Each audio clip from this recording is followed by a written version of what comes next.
All right, well, good day, everybody, and thank you very much for joining us for this DOD Contractor Alert webinar. We have a number of participants who've already signed on, and that's terrific. We'll give it just a few seconds more for people to catch up, and then we'll be turning it over to the panelists. But in the interim, let me do some logistics here. Please keep your video off and your audio on mute. We appreciate that. And I want to spend a little bit of time just to introduce you to this panel. David Stevens, who is going to be the first presenter today, is the Chief Information Officer at Kapu Technologies. He's an MSIS, a CISSP, a CMMC registered practitioner, and a PMP. So, and he has a lot of background. We actually call him our virtual CIO. But we found that a lot of smaller companies cannot afford the high costs of having a chief information security officer in their facility. And he fills that role in a very professional manner and with a lot of experience. The other speaker today is Chuck Lurch, and Chuck Lurch is the CXO and Chief Cybersecurity Officer at High Tech Hui. They're a local managed service provider, as well as a mainland continental US managed service provider. And we partner with them in a lot of our engagements with our small clients to help small clients get prepared from a technical perspective for the NIST 800-171 requirements, along with CMMC. Myself, I'm going to be your host today. I'm Gordon Bruce. I'm the president of GJB and Associates. I have an MBA, and I am also a CMMC registered practitioner with over 50 years experience in the private, government, public safety, and cybersecurity space. I'll be your moderator today, so I'll play the role of Vanna White and flip the slides. Our team focuses on NIST 800-171 compliance with the eventual hope that when CMMC comes out in its final format, that we'll be able to help companies get to maturity levels 1 through 5, and we continue to do that today. Remind you that if you have any questions during this presentation, please put them in chat, and we will try to get to the questions at the end of the presentation. So with that, I'm going to take this at this point, remind Dave to go off of mute and take it away. And just let me know when you want me to flip the slides, Dave. Thanks. No worries. Thanks, everybody. Good thing I dressed up for this. I guess we're not going to do video. That's fine. What's this all about, everybody? This contractor alert is for everybody that works with the DOD as a vendor, but you're not a government organization. So if that's you, this affects you. Cybersecurity involves defense against, well, against hackers, but that's all adverse players, right? Any of the bad actors out there. And we're going to go over the who, what, why, how, and the risk to you. And we're going to help you with these cybersecurity frameworks that help companies like yours come into compliance, especially with the new cybersecurity maturity model certification, the CMMC. Let's go ahead and advance the slide. What is hacking? Well, you guys all should know that it's engaging in activities in an effort to compromise these things, computer, smartphones, digital devices. IoT is a huge one now. Just pause here for a moment. The Internet of Things, IoT, can include cameras, your toaster, a Google Home device, smart TV, all of which can be compromised because the new cybersecurity protocols that we're seeing now aren't built into a lot of IoT devices. In fact, what we're seeing is IoT devices have their own networking protocols, which are much lighter weight and tend not to have security protocols built in. So it's not like an IPv4 packet that you might see in a VoIP framework or any other networking device that goes through a firewall. So the IoT devices like cameras are much easier to hack. And of course, we have mobile devices like tablets. And of course, everyone tries to get in the network. Let's advance the slide.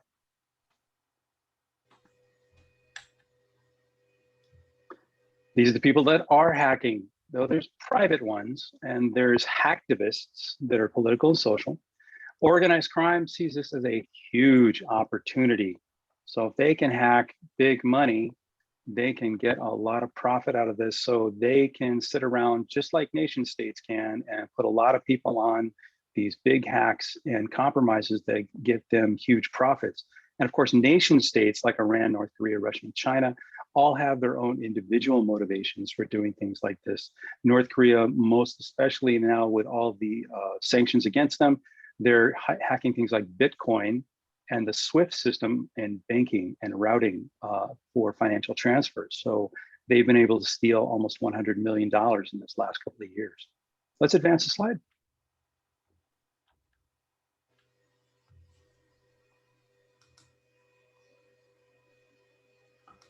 Could we advance the slide? There we go. Oh, there we go.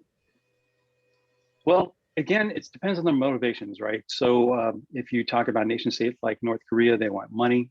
You talk about a nation state like Russia, they want us confused. That makes us weak. China wants technology, but all of them have interfered with these, all of those mentioned above, interfered with the 2016 and 2020 election processes in some form.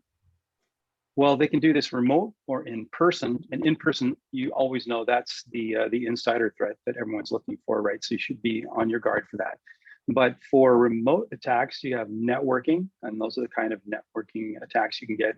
Social, OSINT, open source intelligence, it's a huge one now, and it leads to things like phishing and whaling and phishing, piggybacking, and bumping, because OSINT can gather information about you in a free open environment like Facebook or some other kind of social media where you have posted something you think is innocuous, but actually leads to an opening for someone to gather some information on you that can be used in an attack. And of course, web application attacks are always vulnerable to things like SQL injection or the physical system attacks or DDoS. Okay, let's advance the slide. Here's some compliance frameworks that can help your company account for the cybersecurity and be not only compliant, but safer in whatever sphere you operate in, whatever your area of influence is. Health has HIPAA. The payment cards like credit cards, banks, and so forth use PCI or Payment Card Industry Data Security Standard or DSS. There's a high trust environment for Health Information Trust Alliance, and there's the National Institute for Standards and Technology. We're going to cover a lot of this today. We also have ISO, the International Standards Organization, GDPR, CCPA, which is kind of GDPR and steroids for California, and then ITAR, which many people miss, and that includes another NIST set of rules. Let's advance the slide.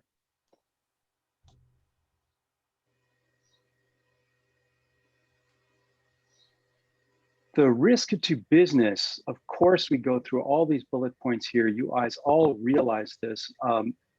All of these things can affect you, but the PR can be permanent.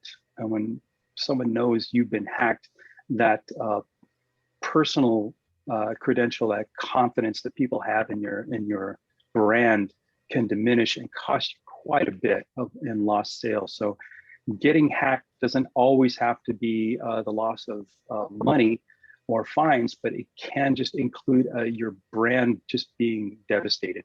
And nobody wants that to happen because we're all in business. Let's advance.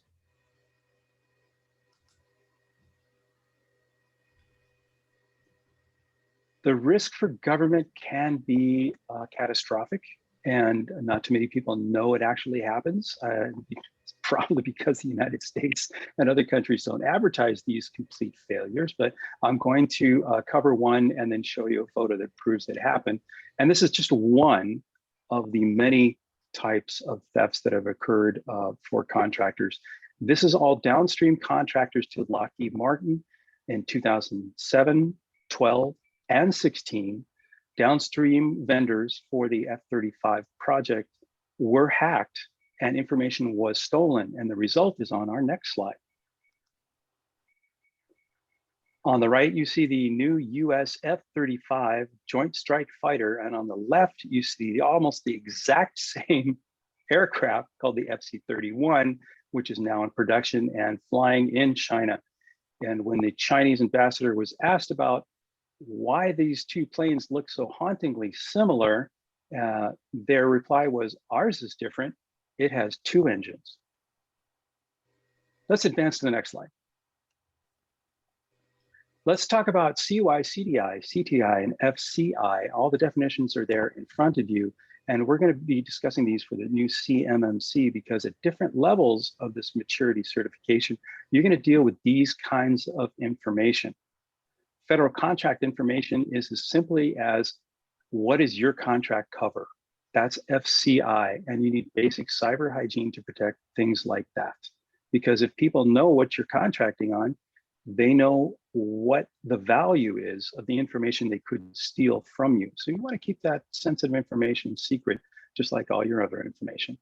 Also, when you're talking about confidential unclassified information or CUI, it's not just what's identified as CUI right up front. It can also be the aggregate or the sum of the data leading to sensitive information classification. I'll give you an example. I used to work for a company who did the square footage drawings for the inside of rooms on base. And when you think about it, just knowing the square footage of a building might not on its face seem like it's sensitive information. But when you think about how the military sets up their buildings, you can actually define where the weapon storage was, where the highest ranking officers are, where the ingress and egress to the buildings might be, and where they're located on base near a fence or deeper on base.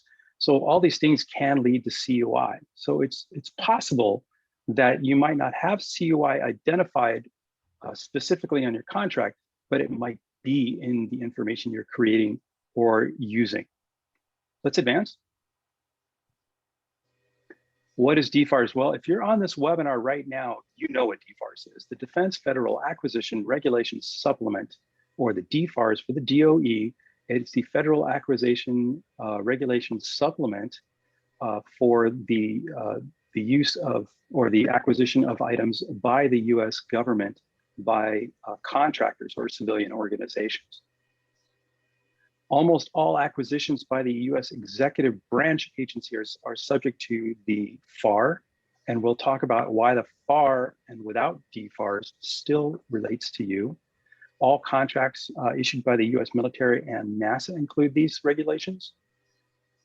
And it's used by the DOD across the entire US and OCONUS. Go ahead and advance the slide. Controls defined in the National Institute of Standards and Technologies. So this is a special publication called 800-171, Revision 1.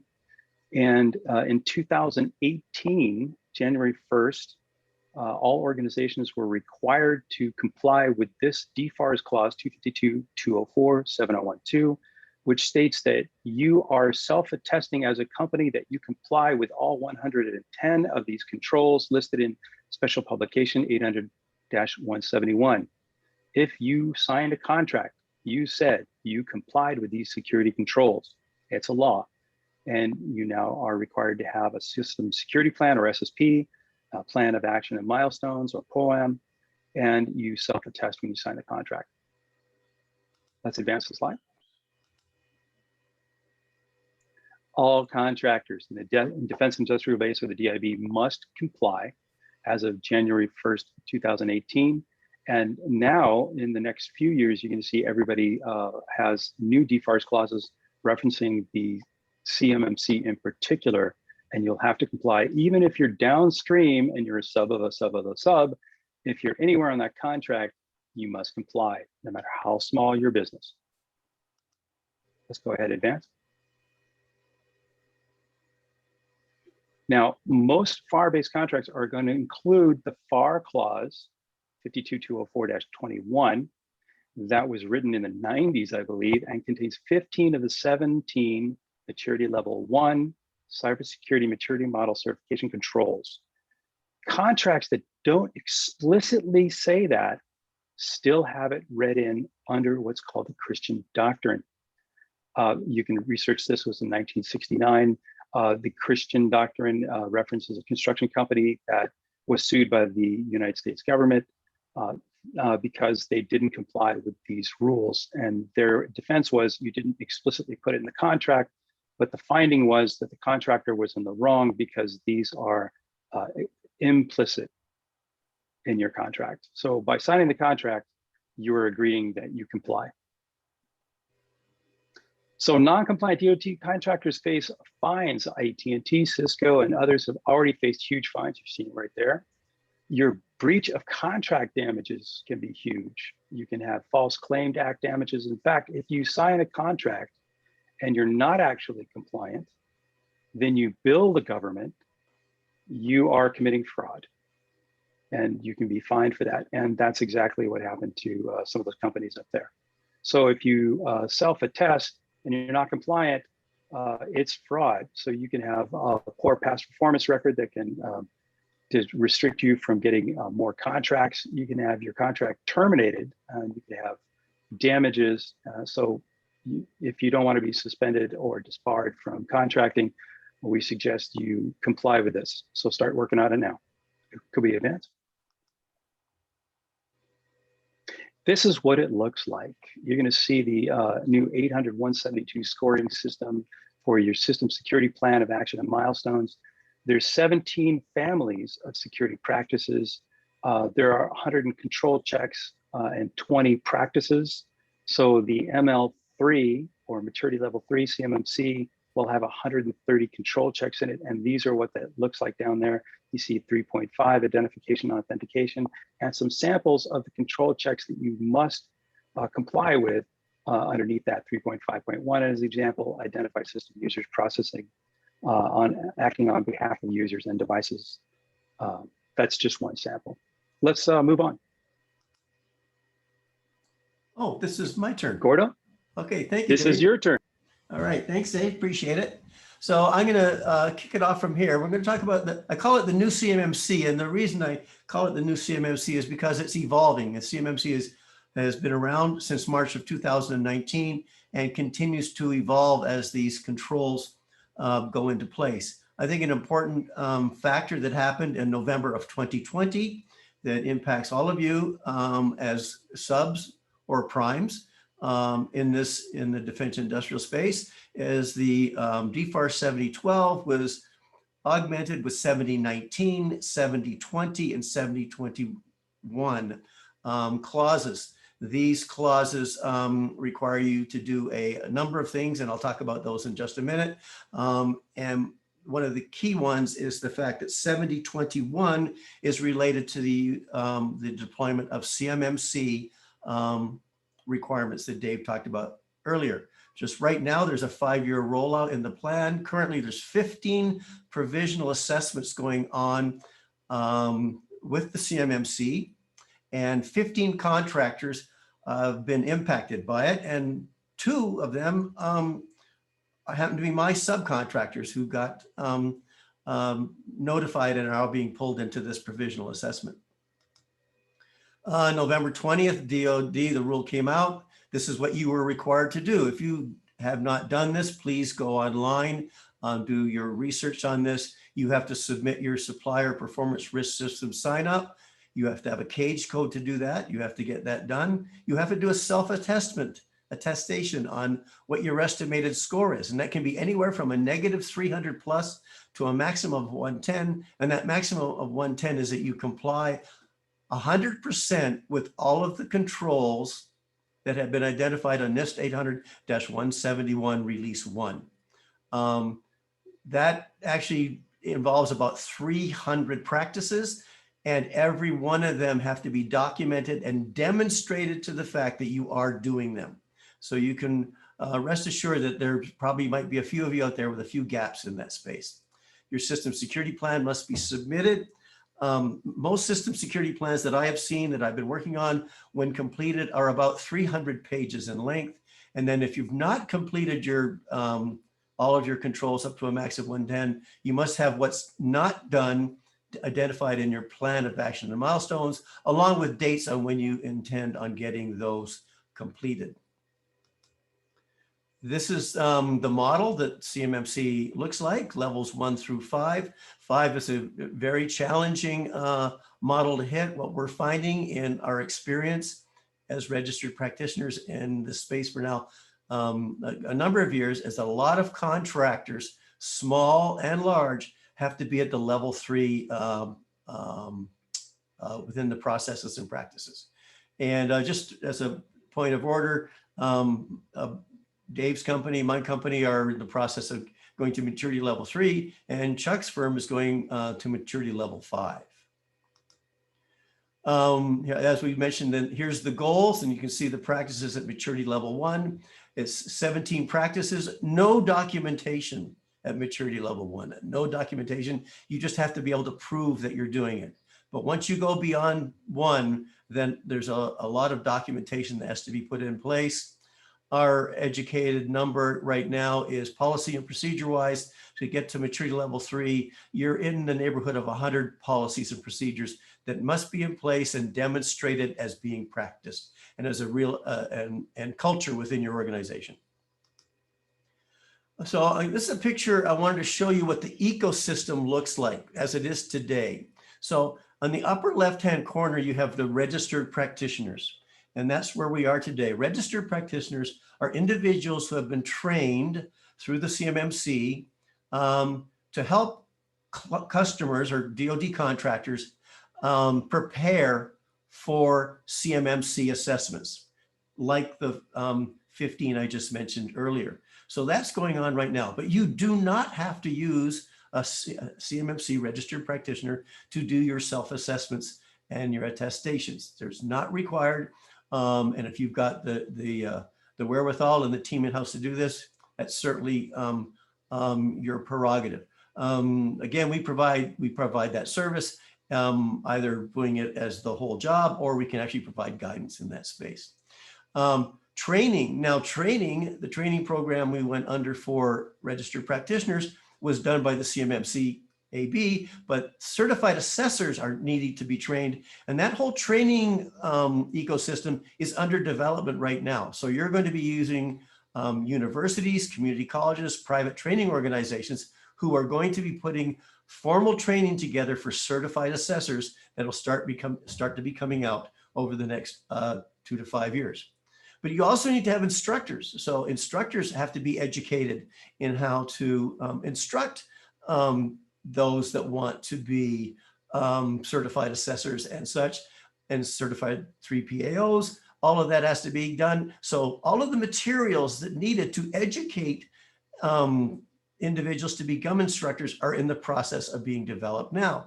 And then you come to the around the circle to the top right-hand corner, where you have certified assessors who will be then the ones deployed to come out and do formal assessments under the CMMC AB of your organizations. Everybody, every DOD contractor, estimated at about 300,000 contractors at the moment, will have to have a CMMC certification within the next 2 to 5 years. And every 3 years, you will be re-audited to verify that you still maintain compliance. Let's not forget why we're doing this is to protect the defense industrial base. This next slide shows the latest rollout schedule from the CMMC AB. If you see here, the training is started in fall of 2020. That's when we started doing our training for our registered practitioners. But the publications and certified training are all scheduled to be coming out shortly. And the ecosystem is scheduled to go live sometime between the winter and spring of 2021, which happens to be this year, as you all know.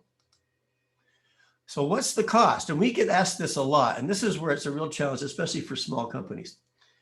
You know, CMMC assessments, when available, you're going to have to pay for them to come in and do those assessments.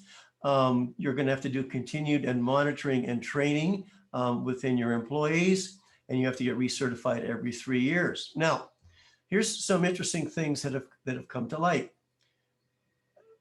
Initially, we'll say last year, to be compliant from a technology standpoint, you had to move from whatever level of Microsoft you were running, if you were running Microsoft, to Microsoft GCC High.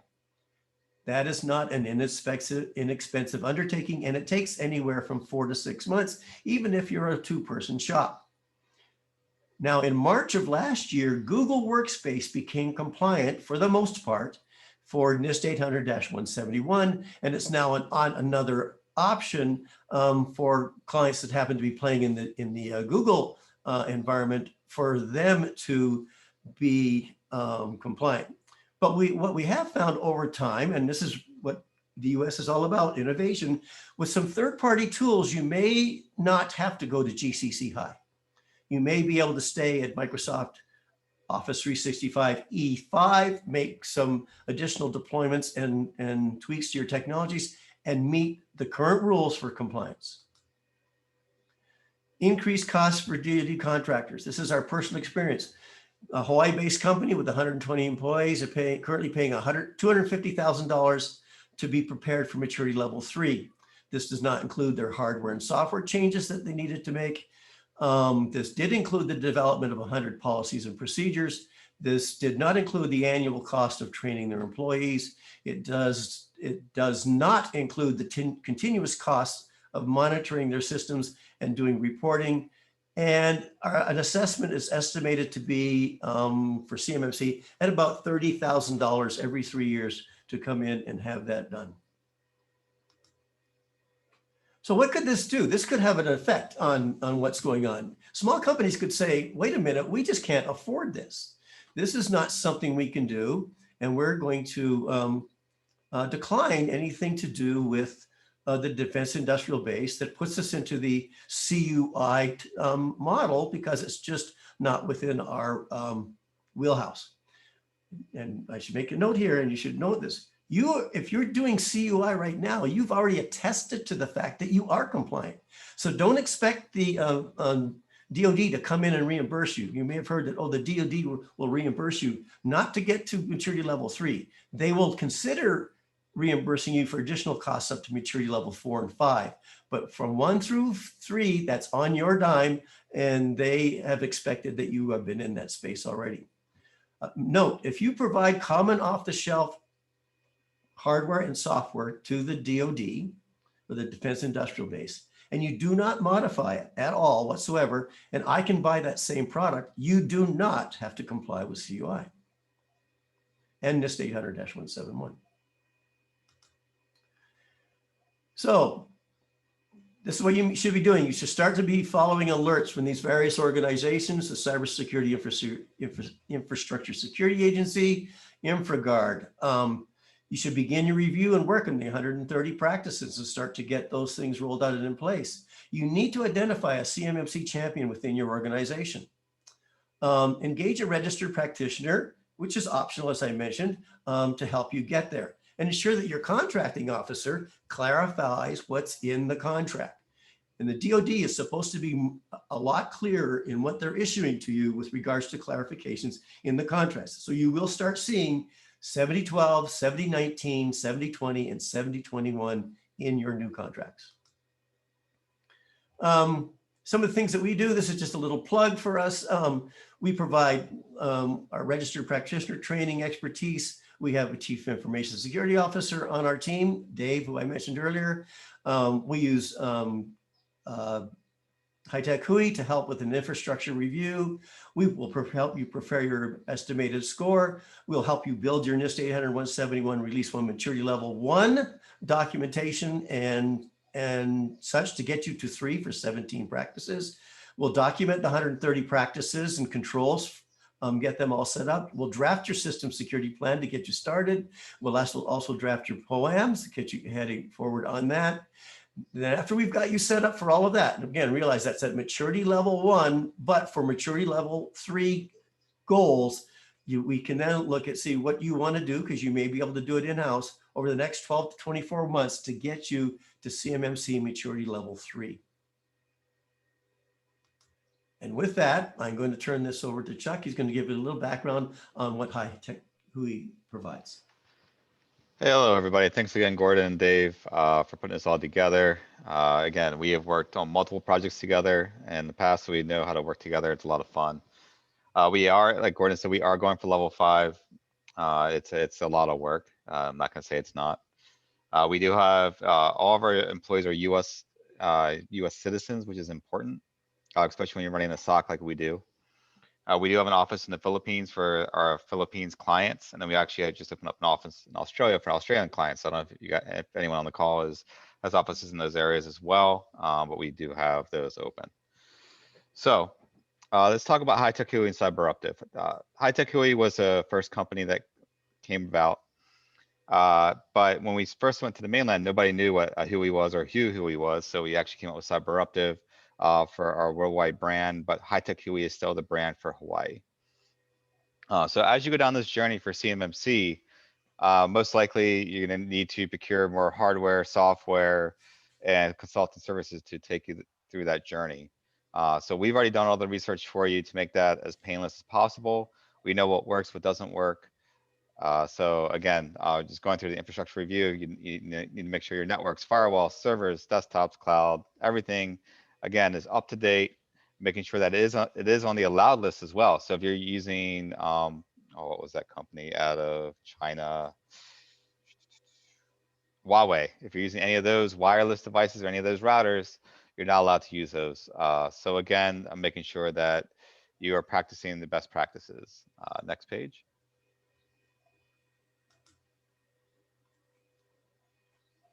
A little more about us. We support most major verticals here across the country, public, private, non-defense, and defense contractors. We have a lot of defense contractors that we work with. That's why we are also going level 5. If they're level 5, the flow down is I need to be level 5, especially for the data that we're dealing with. So when you work with the team here, when you work with Dave, Gordon, and our teams, know that you will have the best flow through, or I guess best protection possible. Again, we are vendor agnostic. So the reason why that is because you already have infrastructure in place today. So we want to make sure that we leverage what you have. We're not going to have you just rip and replace everything. We can work with what you have today. The only thing that we're not agnostic on is our SIM software, because our team is trained inside that SIM. So that is your security event information manager, your single pane of glass. Why did we start the SOC? Well, we've seen everybody's experiences with other SOCs in the country, especially once they get purchased or they take a large investment round, the quality of the service tends to go down. So we want to make sure we keep a high customer service as part of the core of our company. One of the executives did come from Zappos, if you're familiar with Zappos.com. Again, we're providing cybersecurity and SOC services across the country. Thanks, Gordon. So we are a premier FireEye mandate partner across the country, if actually across the world. There's only 2 of us in this category that we're in. So we're in a very good spot. And what that means is that you're in a very good spot as a customer of ours. As part of the team, you actually get access to the FireEye mandate resources, which is literally, they're the ones that found the SolarWinds hack and a bunch of other hacks. They named APT1. They're the premier cybersecurity company in the United States.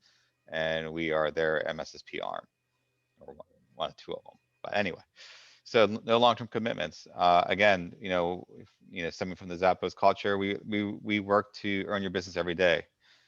So it's a month-to-month contract. If you're not happy, you're free to leave any time. Our attrition rate to this point is 0. Our customers do love to work with us. Again, based on your customer needs, we actually have a direct line back to FireEye, on the SIM side. So anything that we feel is starting to create an issue or any improvements, we can actually give that feedback back. We're on literally 3 to 4 calls a week with the FireEye teams. And this is with product management as well, to make the products better. What's also different about us, we do weekly or bi-weekly cadence calls. So in that journey, as you guys are getting more compliant, you can say, hey, Mr. Contractor, it's January 1st, 2021.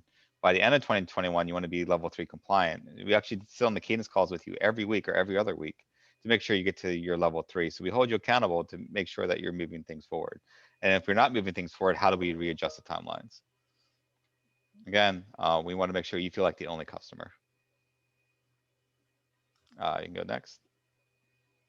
Again, we feel intelligence, even though machine learning, you hear about machine learning, there's a lot of stuff around machine, it's all great. I think you need both. You need machine learning and you need intelligence when you build a SOC or SOC services. So again, we have some of the best intelligence in the industry. We leverage your existing, whatever you have in place today, if it's Cisco, Talos, or Palo Alto, whatever you may have, we can leverage that information as well in the SOC. And again, create outcomes for you that were very quick to find out if there is an incident, and then make sure it's contained very quickly. Next. Again, it's very simple in the sense that what we want to make sure is that you guys, we leverage your existing infrastructure for whatever that we can. We only add the tools that are needed to get you to the level of compliance that you want. And we use the intel. And then from there, we go hunting. We prioritize and respond to make sure that we're hitting all the points to make sure that number one, you're secure, and number two, you are also helping secure the defense base. Next. Again, this is our technology stack.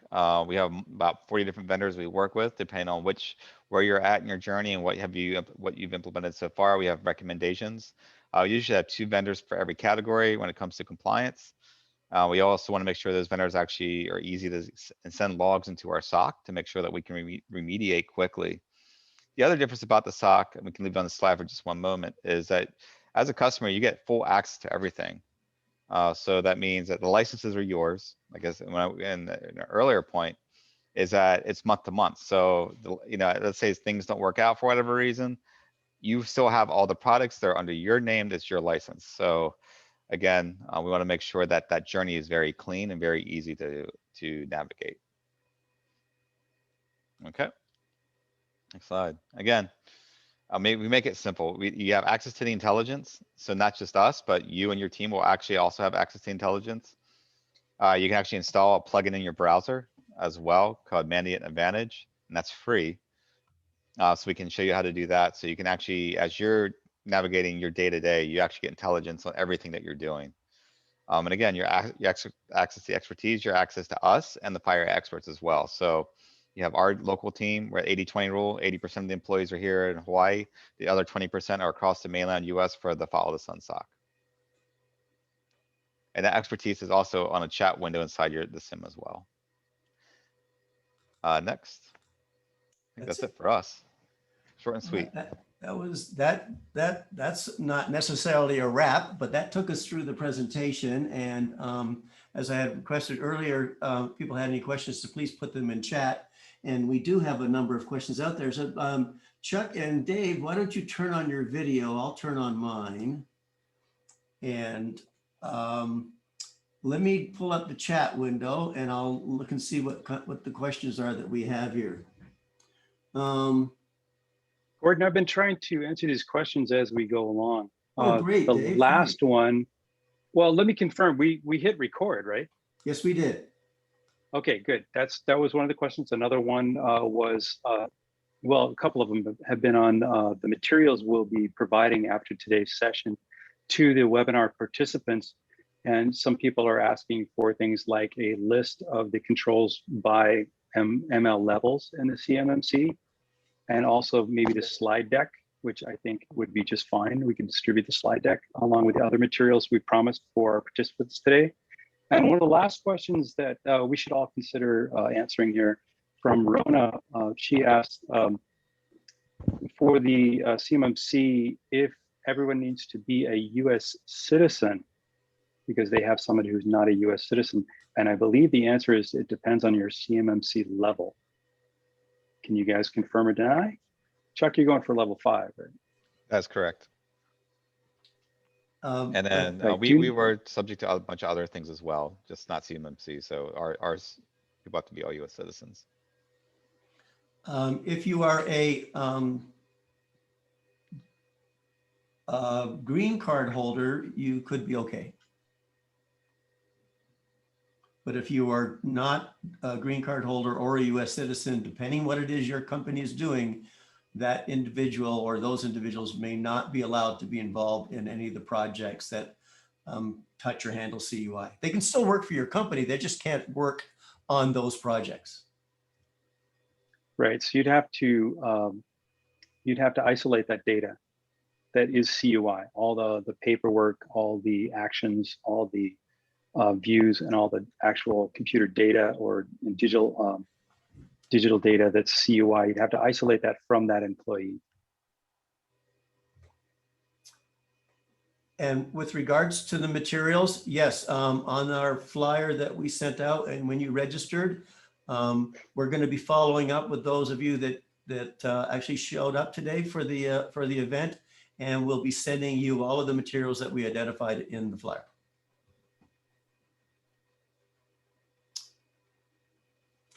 Dave, was there any, I was wondering if there are any checklists under practices under the respective levels. Yes, there are. There are a number of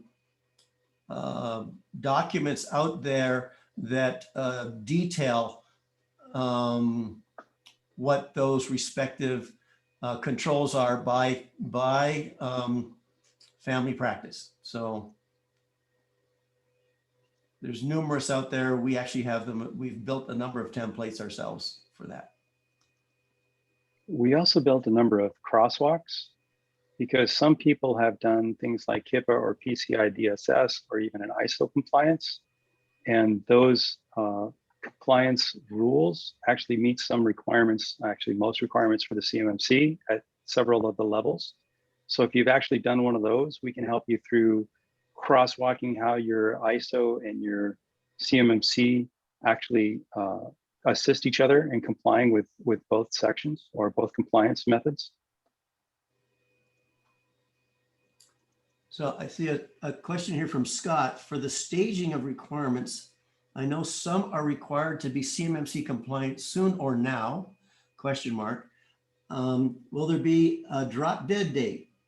Advance notice on when the absolute drop dead date is. As far as we know, based on the current schedule, the drop dead date will be in 2 to 5 years from now. And you could get pulled in at any time over the next 2 to 5 years as they roll out additional contracts in each of the subsequent years. Like we said earlier, 15 contracts this year involve 1,500 contractors who are now going through CMMC provisional requirements and are being backed up against the current CMMC requirements. And that's going to iron out the challenges that still exist within the CMMC itself and their various controls and such. But realize you still have to be 800-171 compliant. If you've signed a contract, you already said you are. Those 110 controls are there and documented, and you have said you are compliant. So that's the foundation for CMMC. So, and when the November interim rule came out, that's when you submitted your score along with your SSP and POAM to SPURS to say this is where you're at. If you haven't done that, you should be working on that now. And they have given updates on how you can send that in even now via email.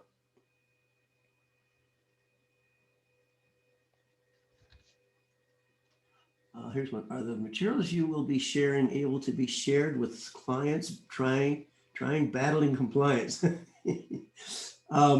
Yeah, it's not proprietary. We don't own it. We'll be giving it to you, and you please feel free to spread it around. But don't forget to mention our name. That would be a nice thing to do. Here's another one. Are you guys Hawaii based? That's Chuck. Chuck, you're all over the place. You're continental US and here. But we are based out of here. But we are based out of This here. is home. Yep. GJB and Kapu are based out of here. But GJB and Kapu, along with Chuck, we have clients all across the continental US.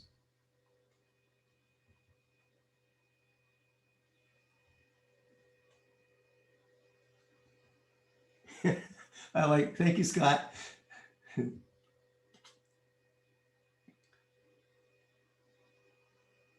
Here's one. Is there devices that don't support encryption or similar? Is there exceptions on a per contract basis? Oh, Dave, I'm punting that one to you.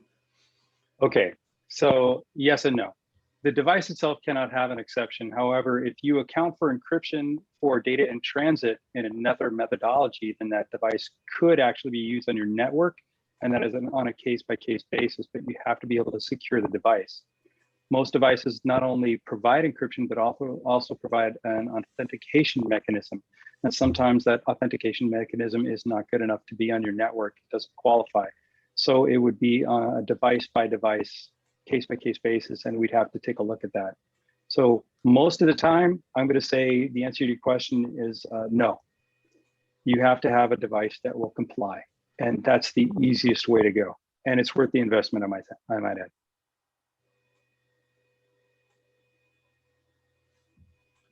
I'm just going, Scott, could you describe what you don't think exists? I must have missed something.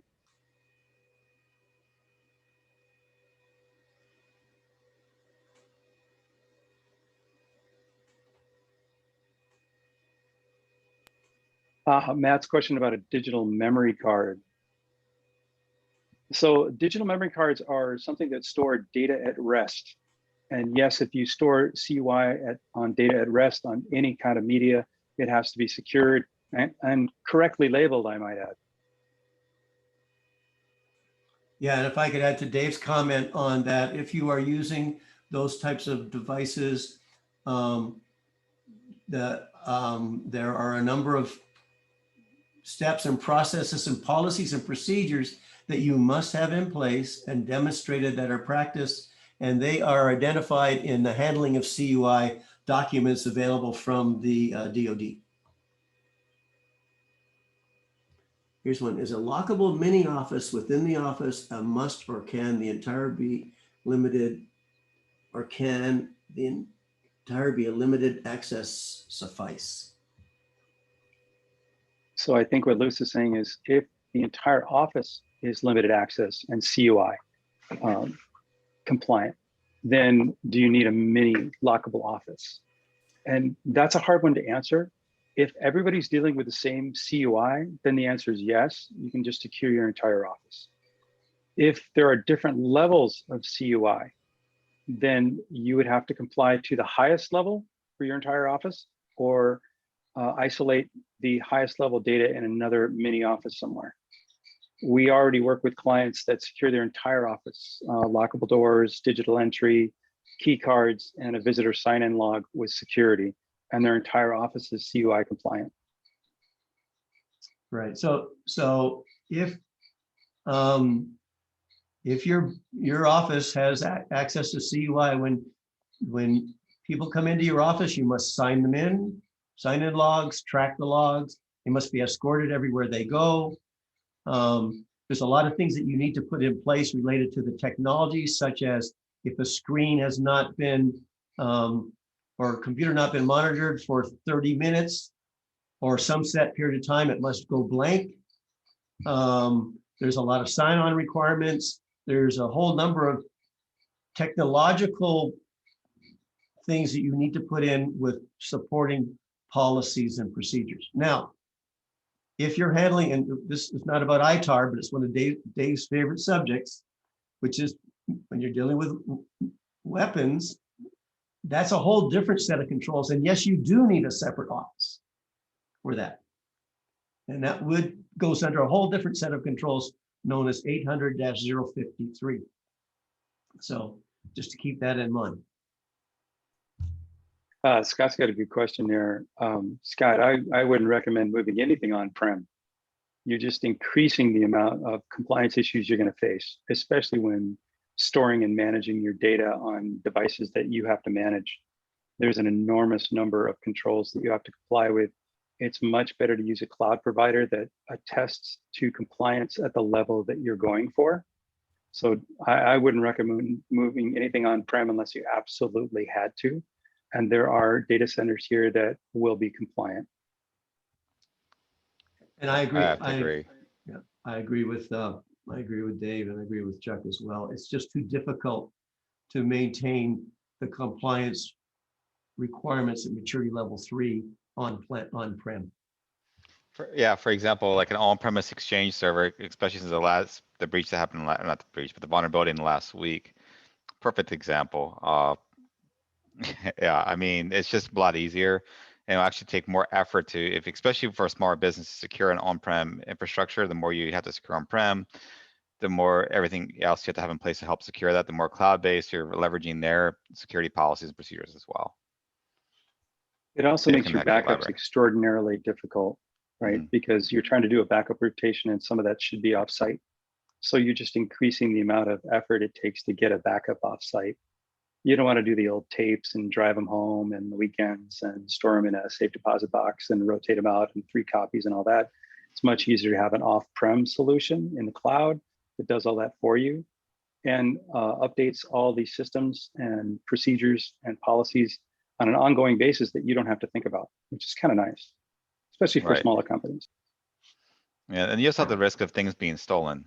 So actually I worked for a company that had literally the alarm cut and every single computer taken out of many years ago. And then we had, of course, we had backups, which was great, but still, you also have that risk. No one's going to steal the cloud, at least not that we're aware of. I think this is a good question. Chuck, you might want to answer this, and I can as well. And so can Dave. Can you describe a scenario in moving from Office 365 to a compliant system? i.e. GCC high, I'm assuming. Well, yeah, that's kind of a generalized question. If you're moving from Office 365 to a compliance solution, it could be as easy as just changing your subscription in Office 365. We don't know yet if CMMC level 3 requires a GCC high compliant solution. Microsoft GCC high is really hard to get into, and the vendors that can take you there have about a 10-month backlog. So you could be looking at 18 months to get into GCC high at an extraordinarily high cost. And there's a monthly cost that goes with that. However, Microsoft does have another solution, and Chuck can talk to this, GCC without the high, the government compute cloud. And it's much less expensive and it's much easier to move into. And like we were saying, with Office 365 at one of these levels, E5 or GCC, with a couple of very low cost plugins, add-ons, you can be compliant without having to move into GCC high. Yeah, that's that's a good thing to note, is that with Office 365 E5 and the right plugins, additional pieces of software, and what you've put in as far as hardware is concerned, and your policies and procedures, you would meet the rules as documented today for compliance under NIST 800-171.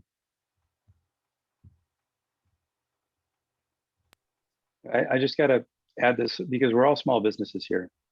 What Gordo and I and Chuck do is try to come up with a small business solution so that we can comply with things like CMMC level 3 without moving you into a GCC high environment, and it's going to be less expensive. Not only the move, but the monthly ongoing costs.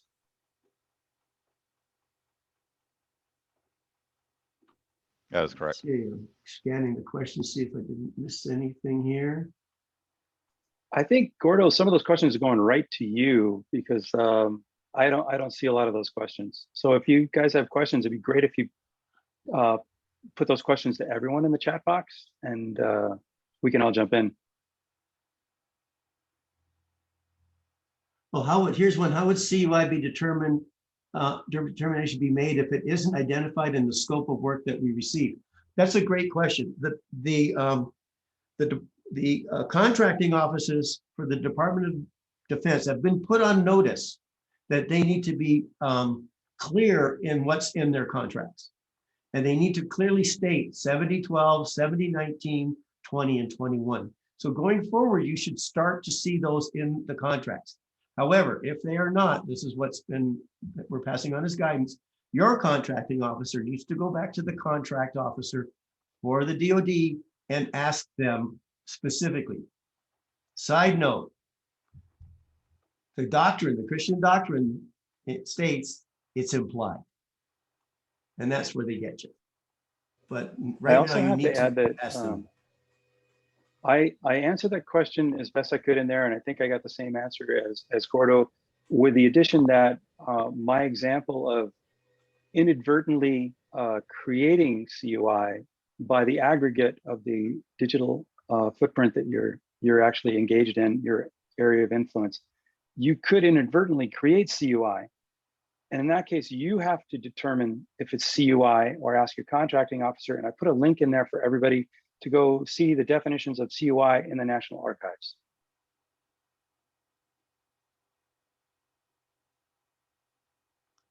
Okay, here's one.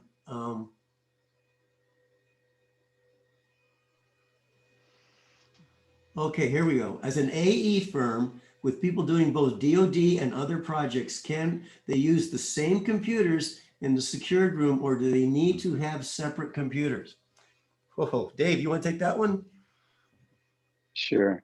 Again, I think the computers being used have to be individualized per user, or at least the logins do, so you know who logged in and when.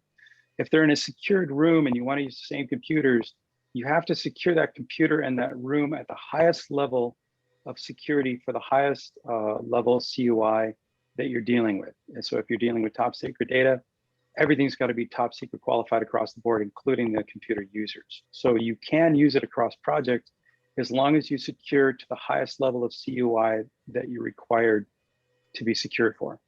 I hope I answered that question for you. Some of the things Right. I'll just add to it is that I have a tendency to recommend that if you're going to be doing CUI, that you keep it on a separate computer. But let me add something that you might want to consider if you're the sub. If your prime is requiring that you be working with them on CUI, they can do what's known as enclave and carve you out and put you on their system and work within their environment. And so you can request that, okay, this is CUI, but we would prefer to work within your environment and within your controls so that we can ensure that both you and I secure that, that data or that project that we're working on. All right, I just want to add one more thing as well. So going back to the AE firm doing DoD and other projects, we've worked with other firms as well. What we find is we go down that path, but then we quickly switch to just making the whole environment compliant, typically because then there's a lot of other policies, procedures you got to write, and just a lot more work that goes into, okay, well, this is this and this is this. And, you know, even like a level 3, it's just better as a good cyber hygiene in general, just to take the whole environment level 3 if you can. And that's better just not for the DoD contracts, but for you as a firm as well, as a whole. Yeah, that's a good point, Chuck. I mean, if you want to segregate that, you can, but it's more work to have separate workflows for each contract, especially when you have a limited amount of employees and you have to use multitask employees. It's better to just make your entire environment compliant, and then you don't have to worry about that. We have another one from Siebert. Am I pronouncing that right? Siebert Murphy. Discuss a few challenges of virtual offices. That could be a webinar all by itself. And we actually should have that webinar, I think.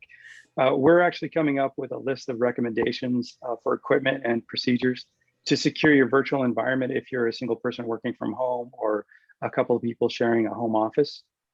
We found less expensive ways than putting an expensive router in your home and trying to secure with cameras and all that. So we're gonna do that separately. Yeah, and that's one of the good things about us being a small company. We have to do this ourselves, so we're kicking the tires on these products, and we'll make sure that when we put our recommendations together, they're the types of solutions that we ourselves will be using to maintain compliance at maturity level 3 or above. Are you seeing a lot of people segregating the network entirely? We are seeing a number of larger firms who set up multiple virtual private networks to segment their environments across the board.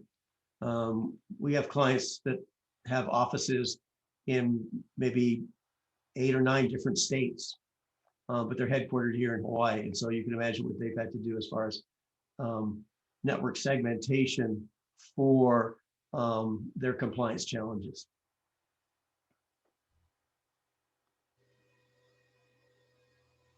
Oh, the messages keep coming in. Thanks a lot. This is great.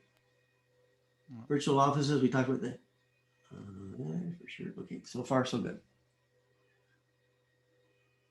Well, let's see, we're at, oh, look at that. We're coming up on exactly 1 hour. How's that? Let's see if we've got anything else coming in. I don't see any other questions coming in. Chuck, Dave, anything you want to add as a conclusion? No, except that I'm really glad that we did this in 1 hour because all these people have to get back to work. They have a Yep. business to run. That's true. Yep. Well, again, I thank everybody for participating. We did get a very good turnout. We will, as promised in the flyer, be sending you the information that it should answer some of the questions that were already on this list. So it's our pleasure to get that to you. Don't hesitate to reach out to us. This is what we're here for. I have on our team now, we have 5 registered practitioners, 5 CMMC registered practitioners who can be available to help you through this journey. And we're going to do a few more of these and see if we can update you on things as they evolve. And also, if you have something you want us to cover, please don't hesitate to ask. I think the next thing we'll do is we're going to do the at-home office recommended configurations. I think that will be a very worthwhile effort. And with that, we're going to close this. And thanks a lot, everybody. And please be safe out there and enjoy the warm weather if you're living in Hawaii. There you go. Aloha. Aloha. Aloha.